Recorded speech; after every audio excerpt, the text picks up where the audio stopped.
everybody, welcome. My name is Kristen of Refine From Within. I'm a psychotherapist and a health coach, and I'm here to share with you today some information about New Year's resolutions. And again, I use the term New Year's resolutions lightly because we don't have to wait for the first of the year to do something healthy for ourselves. These are things that we can do all year round, and even if it's February, April, or the middle of the summer, you can find different ways to make a healthy change for yourself.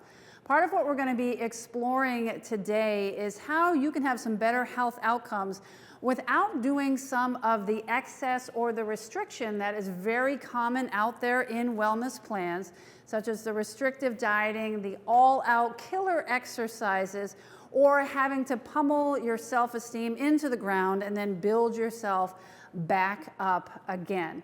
So as we go through the program today, again, feel free to interrupt me at any time.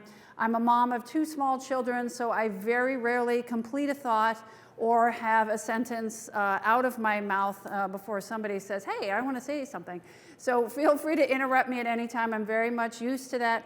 And again, this is your time. You guys came out here in the evening, and I want to thank you for doing that. So if you have any questions, feel free to just give a little shout out, because this presentation is here for you, and I don't want you to miss out. So here's one of the funny things when it comes to New Year's resolutions. I came across this article, it was just recently in the Boston Globe, talking about resolutions and how we may start with resolutions, but then what does it actually turn into?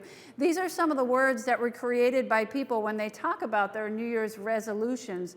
Regretalations, disasterations, surrendolutions. You know, none of these words are very positive when it comes to New Year's resolutions.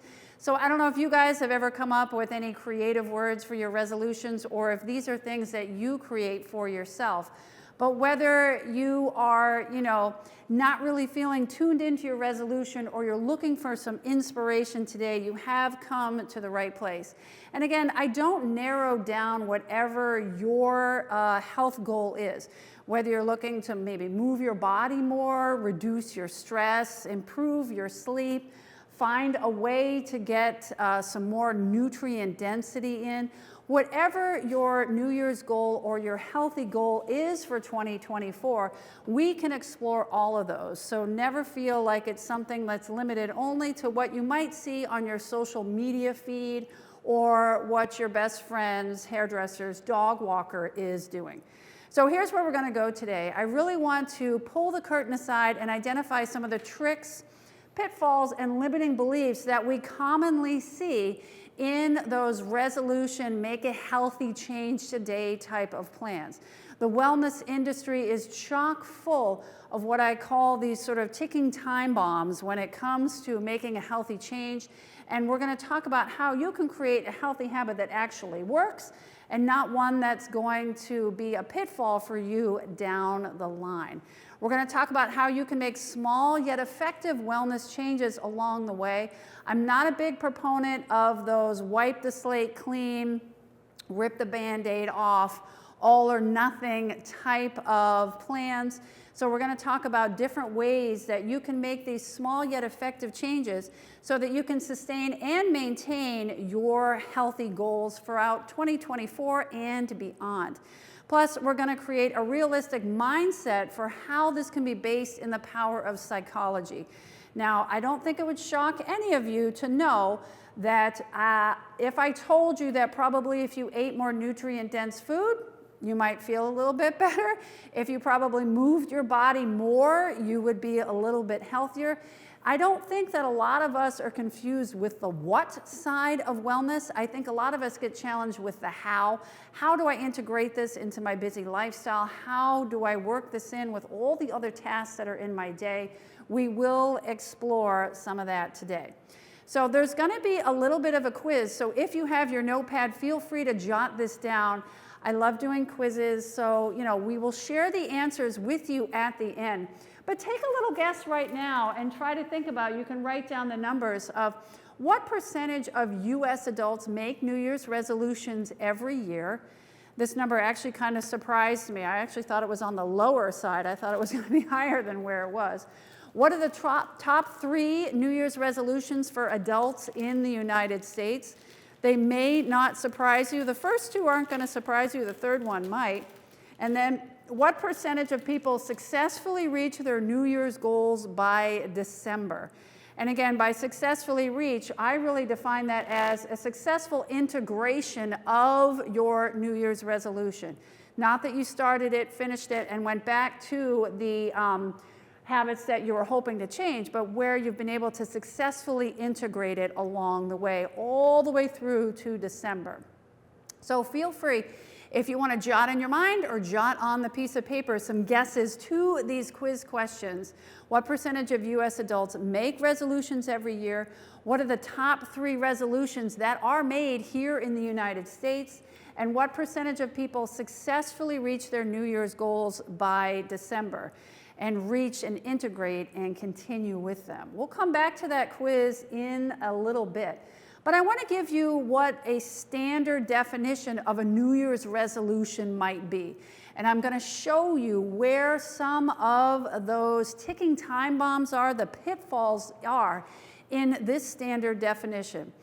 A New Year's resolution is a promise that you make to yourself to start doing something good or to stop doing something bad on the first day of the year. Now, shout out, do you guys see any words in there that might give you pause, that might make you think, wait a second, that might be setting us up for failure along the way? Any of these words jump out at you? Good and bad. Good and bad. When you start doing something good or stop doing something bad. How do we define good and bad? You know, there are lots of trends out there. You know, is what good is for you 20 years ago what is good for you now, today? I don't eat and work out the same way I do today as I did in my 20s and 30s. But does that mean that I shouldn't move my body and eat in a nutrient-dense way? And then who defines good or bad? Does it have to be the medical industry? Like, you know, do you have to wait until you get one of those medical tests where the doctor says, hey, we saw something on a blood test or on a scan, can you come back in? There's something we saw that wasn't good, it was bad, and we want to have that conversation. Or do you define that by the wellness industry? If you are looking at social media, I don't know about you, when I scroll through Instagram or YouTube or Facebook, anything that's out there, a lot of times I'm looking at women who are half my age, half my size, eating half what I eat in a day, saying, this is what I eat in a day, you could be like me. And now, is that good? Is that the standard that I'm supposed to be following? How do we make that definition? So yeah, good versus bad is always one that I find interesting, because if you're doing something good, does that mean you're good? If you're doing something bad, does that mean you're bad? We're going to talk about some of the positive strengths-based language that we will see along the way. Any other words that jump out at you that would make you go, I don't know if I want to do that? One of the words that has a little trouble for me is a promise. Now, a promise is something that, you know, we want to make that promise. You want to keep that promise. But does that mean you need to keep the promise 100% of the time? You know, we all get invited to birthday parties. We all have days we want to sleep in. We all have times when, you know, maybe we want to have that extra glass of wine or, you know, have that celebration food. But I promised myself. So am I breaking a promise to myself, the most important person in my life, if I go off of this plan? So again, it sets you up for instant defeat if you don't do what you set for yourself, a promise that you make to yourself. So again, good versus bad. And then it also sets it up for the first day of the year. Would it surprise you that the wellness industry is most busy and most successful in the first about 3 weeks out of the year? The last week of the year and then the first 2 weeks of the year. That 3 weeks is when the wellness industry is churning, absolutely churning. They really focus on these New Year's resolutions, but why? Why do we wait till January 1st to do a healthy thing? Why is it that we overindulge throughout the holiday season, but then all of a sudden when we turn the page of the calendar and the month and the year, we go, uh-oh, wait a second, now it's resolution time. So as you can see from this definition, there are a lot of ways that you're going to get set up to fail before January 2nd even rolls around. And just so you know, mark also on your calendars January 10th. I hope you celebrated it this year. It's National Quitters Day. That is the day when most people quit on their New Year's resolution. They don't even make it 2 weeks, 10 days, barely into it, and we're already saying goodbye to our New Year's resolutions. But where did these begin anyway? I mean, why are we doing this? This was way before social media and all the sales and all that kind of stuff. Babylonians were thought to have begun this exercise almost 4,000 years ago to usher in a new spring harvest. It was not actually done in January, it was actually done in March, so that way they could give thanks to the gods and really usher in good luck for a good spring harvest. It had nothing to do with January. We have the Romans to thank for that because they said January 1st was a way of looking backwards and forwards at the same time. They really saw it as a new year, new calendar, and being able to see some reflection and projection of what they wanted to achieve and accomplish for that year. And of course, we have the 18th century to thank for the religious celebrations that were meant to atone for our holiday overindulgence. And again, I was having this conversation with someone just earlier today. When do we see Halloween candy in the stores nowadays? You guys see it? When does it start to come out? And again, Halloween, just to remind you, is the end of October. I see it when I go back to school shopping with my kids. Sometimes July or August, we're already seeing that holiday push. Remember when the holidays used to be like the last maybe 10 days of the year? Now the holiday season is extended. It usually goes from Halloween to about New Year's. But that doesn't mean we start celebrating on Halloween because that candy starts coming out way earlier than that. So we can overindulge for so much longer now. Isn't that fantastic? Said nobody ever. But again, this is where sometimes these resolutions come. And again, here's one of those, when we think of those ticking time bomb type words, holiday overindulgence. Why do we have to feel badly about enjoying the holidays? It's a special time of the year. Maybe grandma's mac and cheese is delicious at that time of year. Maybe we're really looking forward to visiting the winery with our friends every year, like whatever it might be. Why do we have to atone for it? What did we do that was so bad other than enjoy delicious food? So this is where I'm going to pull the curtain back a little bit and share with you some of the pitfalls that are out there in the wellness industry. There are tricks, and they are out to get you. So I don't think this is a shock to anyone, but the wellness industry actually wants you to fail. They want you to fail and come back over and over and over. Whether you try the 10-day this, the 21-day that, the 6-week over here, whatever the program or plan is, they want you to circle around and come in and out of the wellness industry through all of these different areas. And again, I don't know if it would surprise anybody, but you know, in the first 3 months of the year, that is when gyms are the most crowded. That's when you can't find a treadmill or you can't get on an elliptical. But hey, come April or May, they're nice and there's a lot of room in the gym. You got plenty of room to get on all your favorite equipment because those people have already taken off and have left and have gone to something else. Maybe now they're going to do a Couch to 5K program. Now they're going to try pickleball. They're going to try something else because they didn't take use of that gym membership. We also have this interesting broken belief, and again, these two pictures are here for a very specific reason. We have the one friend who's looking sad at her sad little salad and feeling sad about the small amount of food that she's restricting herself to eat. But if she does that, will she look like the woman in the other picture? And again, this is a standard fitness industry picture. We see these everywhere, whether you're buying fitness clothing, fitness food, or a fitness program. This is the implication. If you do this, you will look like that, right? But do we all need to look like that? Do we all want to look like that? And this is where we have this broken belief that if we do more of something, then we're somehow going to achieve more on the other side. It's a broken balance. For example, a lot of, especially women, believe that in order to gain a particular amount of increased fat loss, we actually have to increase our cardio, which again is good for cardiovascular disease, working on the lungs and the heart, but you're putting more stress and strain on your body, which increases your body's stress response, which is cortisol. That's the stress hormone. When we have higher levels of cortisol in our body thinks we're under attack and says, my goodness, he or she is stressed. I'm going to hold on to the fat stores to make sure, because she seems a little stressed. He seems like he's working really hard. Let's hold on to these fat stores. So I hear this a lot, especially from women who are saying, gosh, I've taken my 30-minute cardio and I've turned it into 60 and I'm not losing an ounce. What's happening? You're putting your body under added stress. Or on the other side, these restrictive diet plans.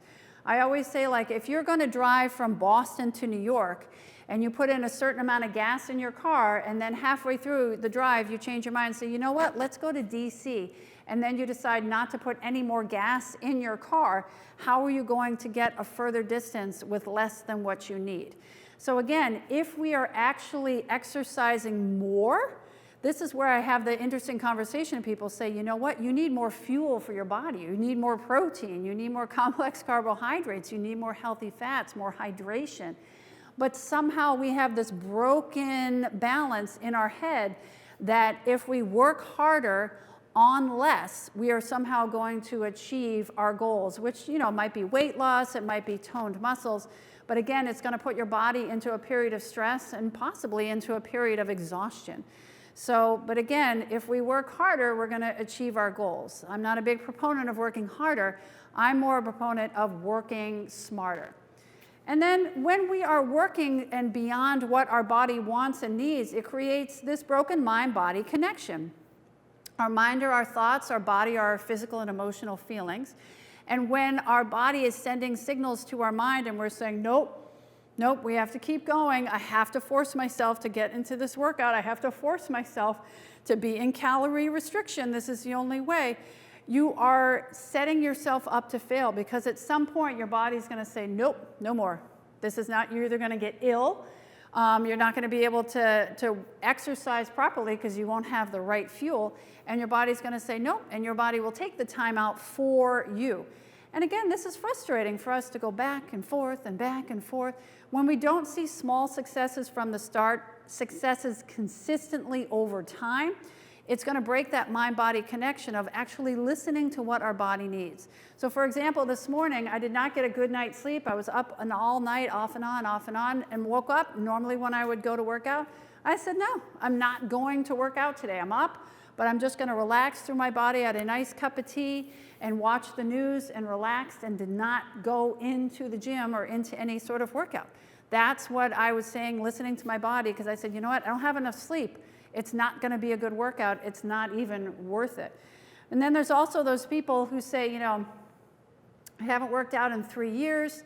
I'm going to join that gym and work out 6 days a week, and I'm going to join that 5:30 a.m. class, even though I can't really function before 9 in the morning. If I push and punish myself, then that's what's going to be beneficial. It'll totally work. It will totally work for 2, maybe 3 days, and then by the end of that, you're going to say, oh, you know what? The gym's not for me. When really, it's about what works best for your body. Not everybody's a morning person. I'm a morning person, so I usually work out, get my workout done before 7. But you will never see me at the gym after probably 12 noon. Because after that, I'm kind of tired, and that's not my best workout time.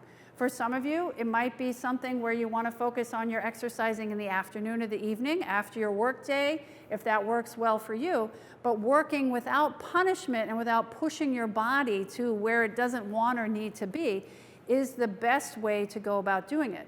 But a lot of these wellness programs will say, work out this way, eat this way, think this way, do it exactly as I tell you to, and you will achieve your results. But it's not taking into account the psychology of what happens when we push and punish ourselves, or what we are doing to our self-esteem by saying, I can only do it one way. So the one size fits all is not the most beneficial. And it could actually be more damaging for your mental health and how this can ruin your efforts. Does this resonate with you guys? Does this sound familiar?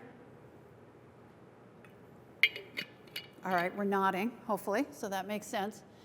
But what happens when we start to restrict ourselves? Now again, every body, human body on the planet needs 3 things, okay? Protein, carbohydrates, and fats.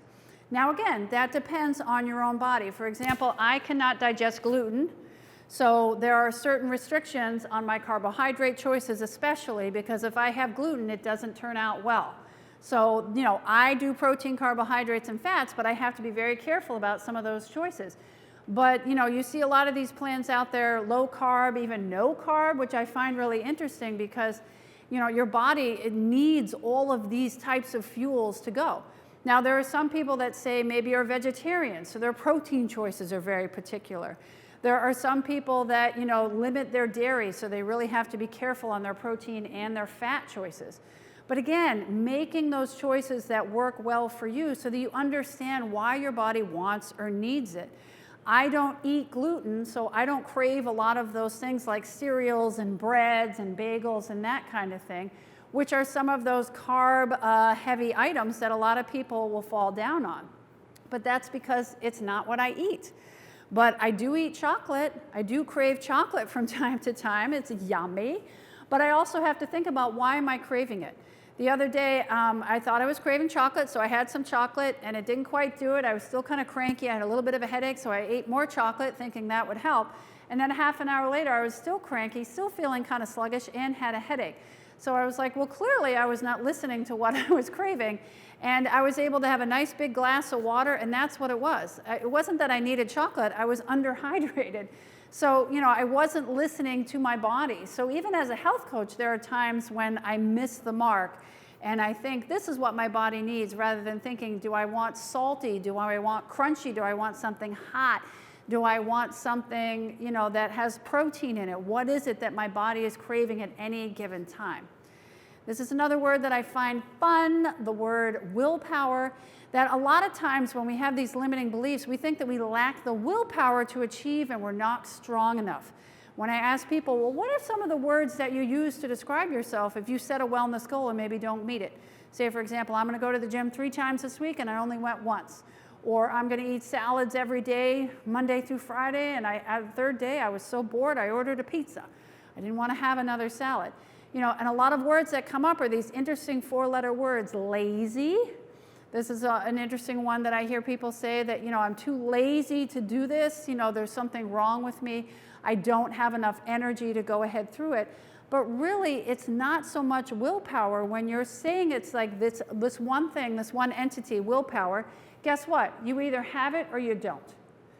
When you say in that, you have black or white thinking here, you're either going to have willpower or you're not going to have any willpower. So how does one get willpower? How does one even understand where that comes from? Do you look at the woman that we saw over here, this fitness woman with the water bottle? Does she have willpower? She must have willpower. I mean, look at her. How did she get like that without willpower? Or, do we not, if I don't have willpower, then there's no way I could look like her. You are not going to have the power over your will each and every day 100% of the time. There will be days when you're tired. There will be days when you want a piece of cake instead of, a nice fresh piece of salmon. And there are going to be times when it's just not the choice you want to make for yourself. That doesn't mean that you're lazy. It doesn't mean that you're weak. It doesn't mean that there's anything wrong with you. It just means that your body doesn't need to run at 100% all the time. Even Olympic athletes who are in training, we have the Olympics coming up this year. Anyone going to Paris for the Olympics? Very excited, not going to Paris, but I'm excited anyway. So we have the Olympics coming up. Even those Olympic athletes still have what they call off days. So like the swimmers have land days where they'll do a different kind of workout. They have rest days. Now we talk about these 4-letter words, lazy, weak. I don't know, what about that 4-letter word, rest? That sounds pretty good. Our body needs rest. Even Olympic athletes who are training at the top of their functioning at their lifetime, even they have rest days. So again, it's not a matter of willpower. It's not a matter of what you don't have. It's a matter of pacing yourself for the long term, not just for the 8th day of the 10-day program. And one thing that I find very interesting is that when we focus on only one area of wellness, say I'm just going to eat clean and not focus on my fitness, we tend to ignore or even overindulge in other areas. So say, for example, I used to teach fitness classes and people would say, Kristen, I'm coming to your fitness class like 3 times a week and I'm not seeing the results. while they're saying this to me, they're having a mocha choca latte and they're eating a bag full of munchkins. So that's an example of where they thought, well, gosh, if I go and do all of this fitness, everything else will just balance itself out. That's not exactly how it works. A rising tide will raise all ships, but you got to pay attention to all the ships, no matter if it's a yacht or a dinghy. So again, looking at all areas of your wellness, psychology, how you think, nutrition, how you fuel, fitness, how you move. This will help you feel good across all areas of functioning in your life. Because again, for example, if you're only working on your fitness and you're either eating junk food or you're restricting food, you're not giving your body the proper fuel, and eventually your workouts are going to tank. If you're only focusing on, eating clean, but doing no strength training, there's going to be a point in your life where maybe you're eating clean, but you can't even bend down to pick up those 2 bags of organic groceries that you just got because you don't have the strength in your body to do so. So again, not focusing on one area, focusing across all areas can be most beneficial. Now, how do we fit this in to our mental health needs? As a psychotherapist, I see where a lot of times even our best wellness efforts can be damaging to our mental health. And a lot of times what I see is a negative mindset, a positive mindset. So again, where your brain is going to turn towards and focus on what it's used to seeing. So this morning when I got up and I thought, I don't want to work out, I could have gone to a negative mindset. You know what, I'm lazy, it's Monday, I just should be getting up and getting to go to work out, this is ridiculous. But instead I took a positive mindset and said, you know what, my body feels like a cup of tea and sitting on the couch and relaxing right now. That's what's going to feel good. Tomorrow I'll work out, that's okay. So I was able to keep a positive mindset so I stay focused. When you get into a negative mindset, you're going to go down that one-way dead-end street where you will not achieve your results, and it is always going to be a negative outcome for you. So being able to focus on where you'd like to be and understanding that every day can and thereby should be different allows you to have a more balanced, positive mindset. In addition, there are what we call cognitive distortions or broken thought patterns. And ones that I see very commonly are all or nothing thinking or disqualifying the positive. All or nothing thinking is where you say, either I'm going to exercise 6 days a week or I'm not going to exercise at all. You know what I mean? Where's the middle ground in there? And especially when I have people that say, I haven't worked out in 6 months, and I'm going to work out 5-6 days a week, and that's going to really work for me. It probably won't, because again, you have to be gradual in your approach. We want not to go from 0 to 60 in 3 seconds. You want to go from 0 to 60 gradually over time. So that all or nothing black or white thinking. I had one of my clients the other day, it was interesting, we had an interesting conversation. She said, either I'm eating organic and everything's great and grand, or I'm on slim fast. You know what I mean? There was like 2 polar opposites of where she was. So either she was eating super clean or she was restricting herself. I have another person who would do the same thing. She would either be at the drive-through or being on like a cabbage diet and only eating one type of thing. These are 2 of the extremes where your body doesn't like that. Your body doesn't like the balance, your mental health doesn't like that. We need to see things across a spectrum rather than 2 sides, black or white, left or right. And also looking at disqualifying the positive, all of your efforts, if they're small, gradual, and effective, are moving in the right direction. I don't need to run a marathon every day, but I need to move my body. So like this morning, didn't need to move it farther than the couch, but it was relaxing and where I needed to be, and I got movement and I went for a walk after lunch. Did I run 5 miles? No, I went for a nice walk in the sunshine and enjoyed the 50-degree weather before it changes drastically over the next few hours. But, I wasn't going to disqualify the positive. I was going to say, you know what, I made an effort for that today. So I had a client who I worked with, and she was very interesting. She had very interesting goals. She said, I want to lose about 10 pounds in a program that I run. It's a 9-week program. That's a good amount of weight and something that is doable in 9 weeks. And not only did she lose the 10 pounds, she lost 12 pounds. She was very, progressive, did things gradually. and was able to reduce a lot of her stress. She was cooking at home more. She was doing more exercising, more effective exercising. This was someone who was doing 60, 90 minutes full-out cardio workouts, dripping in sweat, and was not losing pounds and couldn't understand why. When I had to talk to her and actually talk her down to a 60-minute workout and using weights, she was stunned. That's not enough. And I said, no, it will be. And she was able to lose the weight and get to where she wanted. And I said, how do you feel at the end of the program? What do you think about your efforts? And she said, well, I'm really sad. I don't think I achieved anything because I wanted to lose 20 pounds, not 10. I figured I was going along, so why couldn't I make it more?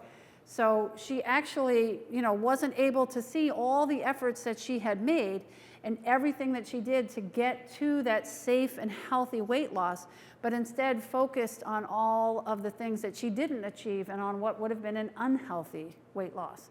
So again, trying to explain to her that what she did was healthy and progressive and can continue to 20 pounds if she wanted to, but that in 9 weeks, that's not a healthy weight loss. It also can lower our self-esteem and our confidence for other areas of our lives.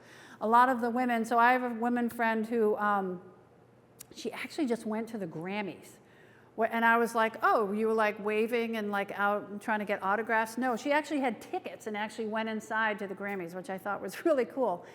And, she's trying to do all these things to help herself feel better. She was not excited about going to the Grammys. She wasn't looking forward to seeing Taylor Swift, make history. She was self-conscious about the dress that she had to wear and the photographs that were going to be taken of her. She wasn't excited about the event. She didn't even want to go. So, this is where, because the self-esteem was not where it should have been for, was a really great, exciting event for her to be able to go to for the first time. Instead, she was not wanting to be photographed in a dress, didn't know what she was going to wear, and didn't have that confidence to go out there and enjoy the event. So she did end up going. She did post pictures. I complimented her. She looked fabulous in her gown. And yes, she did see Taylor Swift from afar, but that's about how we're all going to see Taylor Swift at these days. So let's reset our thoughts on some New Year's resolutions, because again, 2024 starts here, whether it's February, April, July, or the leaves have turned into the fall. You can start a healthy resolution goal any time of the year. So where can we start based in psychology? 1, focus on being consistently good rather than occasionally perfect. So often we see those plans and programs that are out there where you have to have 100% effort for the entire part of the program. I've even seen programs where if you go off the plan, either the fitness or the nutrition, you have to start back at day 1. You can't just continue on or take a day off. You have to go full all out for however long the plan is. How does that affect your mental health? To be consistent is to do something more often than not. That's it. If you read James Clear, he talks about it in Atomic Habits. In his book, Atomic Habits, how do we create a healthy habit, some consistency in our lives? We do something more often than not. So if you worked out 0 times last week and this week you work out once, congratulations, you're being more consistent because you're doing something more often than not. So again, it focuses less on that perfection, especially defined by external sources, and focusing on yourself to say, hey, I'm going to do this for myself, and I'm just going to try to do it more often than not. I also stress to my clients to focus on realistic data that will allow you to evaluate your efforts and achievements slowly and gradually along the way. One of the most common metrics that especially women use is standing on a scale, and we look at that number, and if you think before you stand on the scale, if it's this number, I'm going to feel this way, but if it's that number, I'm going to feel that way, then that's not the right metric for you. You should not be standing on a scale.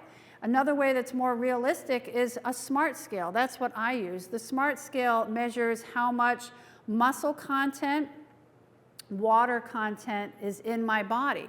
So I can understand if maybe I'm a little bit underhydrated. I can get some metrics as to whether or not I'm increasing my muscle density. So it's not just a number on the scale, it actually says something. Cardiovascular disease is the #1 killer of women over age 50, believe it or not. So why not get a heart rate monitor? Whether you use one that is on a watch, something that's a chest band, I use one that's an arm band, and it helps gauge during my workouts whether, where I'm at percentage-wise in terms of my heart rate intensity. So when I'm in a Pilates yoga class, that should look a lot different in my heart rate intensity than when I'm running a 5K or I'm doing a high intensity interval training workout, okay? So that should be different, and that's realistic data that makes sense to me. I need to have a balance of all of that. So finding the right metric for you, and especially not a singular metric. Remember back to my client who said, I want to lose 20 pounds. If I lose 20 pounds, I win. If I don't lose 20 pounds, I fail. That's a singular metric. She didn't look at all the other metrics of the healthy changes that she made. And we've explored this a little bit about internal as well as external cues for accountability. We want to think about how our body feels. When you do fitness, when you go ahead and eat more nutrient density, maybe, you have a little bit better way of sleeping. Maybe you're able to sleep better, and then when you're sleeping better, you have better interactions with people. Maybe you are better able to manage your stress because you go for that quick work walk during your lunchtime. Some of those internal cues are going to help you to feel better and to, maybe your clothes fit a little bit looser, maybe you're a little less irritable around the workplace, but also those external cues when people say, hey, you look great today, or hey, how's it going? I noticed you running the other day. What are you doing? Are you training for something? Or, hey, they bump into you. People bump into me in the supermarket all the time, and I find it so funny. They look into my shopping cart to see what it is that I'm buying. And they're just like, wow, what is it that you're getting? Like, what's the secret? And, it's really no secret. It's all just a balance. And, it's a great opportunity to educate when I'm there. But I always get stopped in the supermarket. I always find that so funny. And then if they see things like cookies or, cake mix, they're like, oh my gosh, why are you eating that? And no, it's the kids. No, it's okay. The kids can eat it too. So it's coming back to quiz time. Do you remember those quiz questions? Just to refresh your memory, these are the ones that we asked you about. What percentage of U.S. adults make resolutions every year? What are the top 3 resolutions for U.S. adults? And what percentage of people successfully reach their New Year's goals by December? Because again, this presentation is about why your New Year's resolution will fail. We've talked a little bit about some of the pitfalls, but we're going to also discover how you can make it successful for yourself for 2024. So 38.5% of people make New Year's resolutions every year. I thought this number was kind of low. Does this seem like a low number to you guys? I honestly thought that was going to be a little bit higher. But the other part of the metric scared me more was that 18 to 34-year-olds are making up more than half of that percentage. So people who are younger, who naturally are probably going to have better health outcomes due to their age, are the ones who are scrolling all the social media, seeing something wrong with them and trying to make a New Year's resolution. What are we communicating to the young people, the teenagers in the 20s and the early 30s, when we say, hey, you got to make a change and you got to do it right now? The top 3 resolutions are exercise more, eat healthier, and lose weight. I'm going to give you a little bit of fitness and nutrition science. This is insider scoop. If you exercise more and you eat healthier, guess what? Number 3 is going to happen naturally. You will naturally lose weight. So again, this is interesting how people make these resolutions every year, but if you do number 1 and number 2, number 3 is going to come along for the ride. But this is where it gets confusing. What does exercise mean? Does exercise mean you got to lace up your shoes and get that heart rate going? There are some people, unless they break out into a sweat, it's not a workout. But try holding a yoga pose for, a couple of minutes. That's some exercise. And what does more mean? Do you have to do more than what your neighbor's doing? Do you have to do more than what you did last week? Do you have to do more than what you did in your 20s that gave you results that's not giving you results now in your 50s? Like, how does this all go together? Eating healthier. What does that even mean? If we're fueling for our body, it's a lot different mindset than thinking about eating healthier. Because what's healthier for someone else might not be healthier for me. Someone else might need to eat more carbohydrates to keep them fueled, but I need to be careful about my carbohydrates because of the gluten intake. So, what is healthier for another person might not be healthier for me. And again, losing weight, what does that even mean? A pound of fat weighs the same as a pound of muscle. They both weigh a pound. So what does it mean when you want the number on the scale to go smaller? Because if that's your only metric for losing weight, then how do you truly understand? Because muscle tissue is denser on the body and allows you to have a more slim and trim and toned physique than more fat tissue. But then what if the number on the scale isn't changing? Am I losing weight? But yet I've gone down, a clothing size, or I feel better in my clothes, but the number on the scale didn't change. You're increasing your muscle density while losing fat tissue, but if you're only using that one metric, how does that even make sense for you? And this is a percentage that makes me so angry when I see this, because this percentage number does not change year after year. 9%.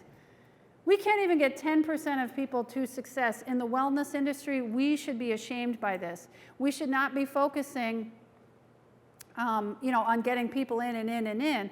What we should be focusing on is what's happening to the 91% of people who started and couldn't sustain, couldn't maintain. More often than not, when I talk to women, they tell me the biggest challenge to their wellness is not getting started. All of them can get started. They know what to do. They probably will do the program that their best friend's hairdresser's babysitter does.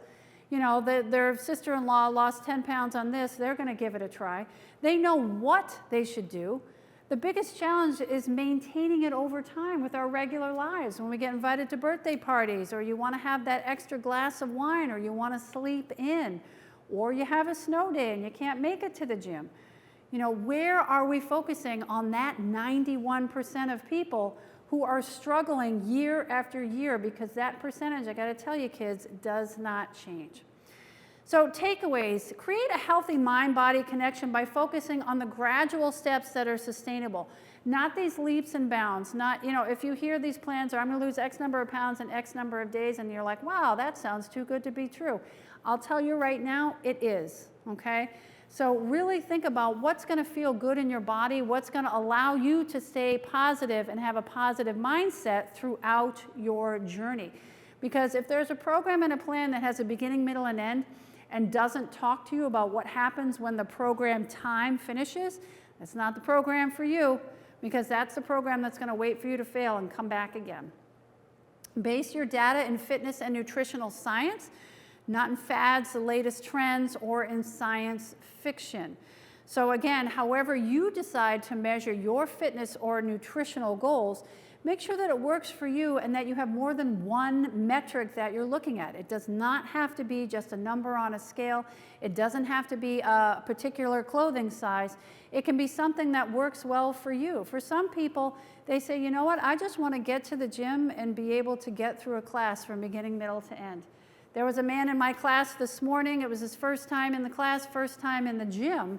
And I said, well, what brought you here? And he said, well, my wife, and kind of gestured like, no, it's her fault. This is why he's here next to him. And I thought it was really funny. After the class, I said, how'd you do? And he said, you know what? I didn't do everything that you did, but I stayed to the end. So I'm proud of myself. So you know what? That was his goal, to stay to the end, to not leave, and maybe to keep his wife happy because she's the one that brought him in there. But his data was, did I stay to the end of class? He didn't measure which weight he picked up. He didn't say how many reps he did. He didn't talk about how deep the squat was or the lunge that he was doing. He said, you know what? I stayed to the end, so I'm proud of myself. And again, reward yourself for these small wins along the way rather than on the finish line. There are going to be small wins along the way even after you reach the finish line, because that finish line is a transition to where your healthy journey is going to take you. And reward yourself with something that's going to keep you on the journey, keep you on the path, not something that's going to take you off track. A lot of times I hear like cheat and treat days when it comes especially to the nutrition. I'm cheating on my diet. I'm going to treat myself because I've eaten good all week, these sort of things. Why would you focus on your nutrient density only to blow it on Friday, Saturday, and into Sunday, and then go to the supermarket and start all over again? Why not treat yourself and say, hey, you know what? I'm going to buy myself a really nice glass or a bottle of wine, and that's what I'm going to have with my really nice nutrient-dense dinner. Or I'm going to go ahead and reward myself maybe with some new hiking boots, and I'm going to go ahead and hit the trails over the weekend. Don't make those wins something that are actually going to be a loss for you down the line. But we are not done, because I want to go back to that New Year's resolution that we talked about. You identified some of the ticking time bombs in there, the word promise, good, bad, first day of the year. Is a New Year's resolution a promise that you can make to yourself to start doing something good or stop doing something bad on the first day of the year? What if we could create something else? So now it's your turn. And again, if you take a picture of this and you kind of save it for later, or you jot some notes down, think about it. Go ahead and write a resolution or a healthy habit for yourself based on what we've just explored. Add in elements for your mindset. How are you going to keep yourself motivated and going when some days you just don't want to hit the gym? When some days, you know, those bag of cheese curls are calling you before the healthy salad. These are, you know, things that are going to happen. So figure out how you're going to stay motivated and positive without saying, don't be lazy, don't be weak, you have no willpower. How can you help your mindset? Think about your metrics. What are the metrics you're going to measure? My friend at the gym this morning, his metric was get to the end of class and stay. Good job. He did it. Will he do that in every class? I don't know.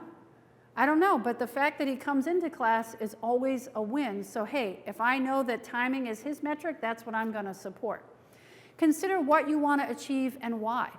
You know, my friend wants to achieve certain goals, so the next year when she goes to the Grammys, she wants to wear a dress that she feels comfortable and confident in.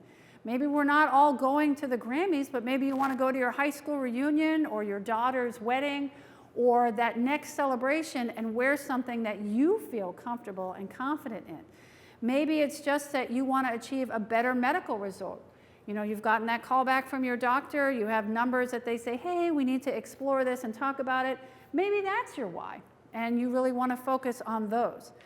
State how you're going to reward yourself and be specific and be realistic, not say, you know, after I run, 100 miles, I'm going to give myself a cookie.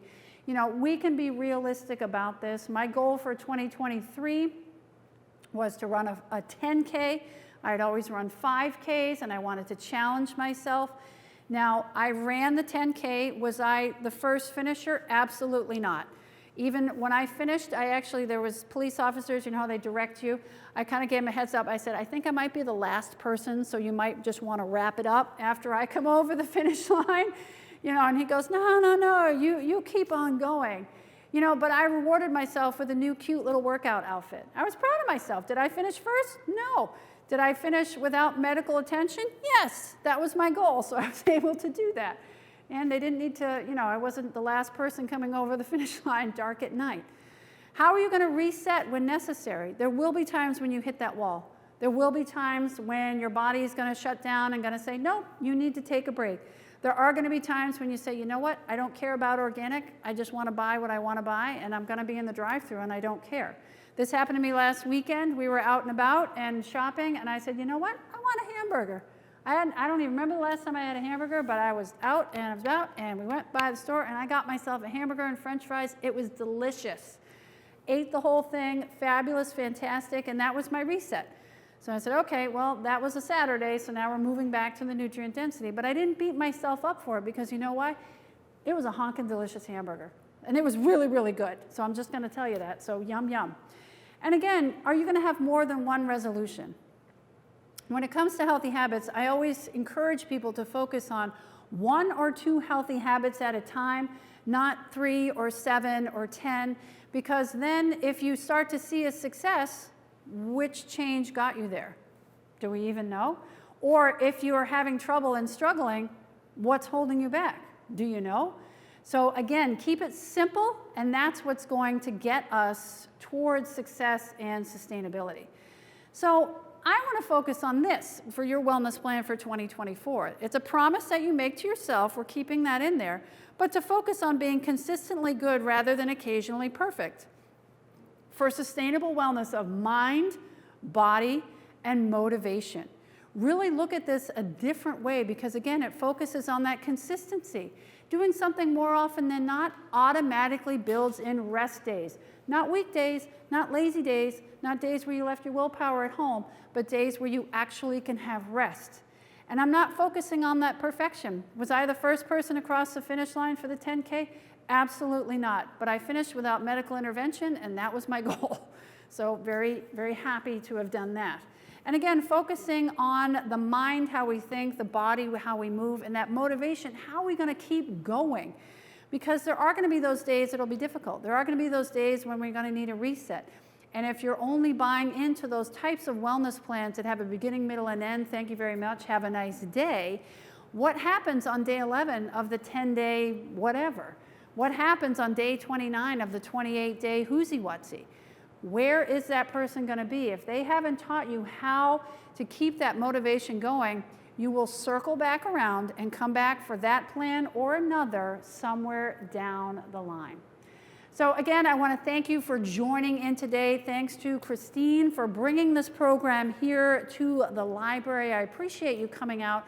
And if there are other wellness programs that you'd like to see, make sure to let her know, because you guys came out here for a reason. These programs are important to you, and your wellness always starts with you.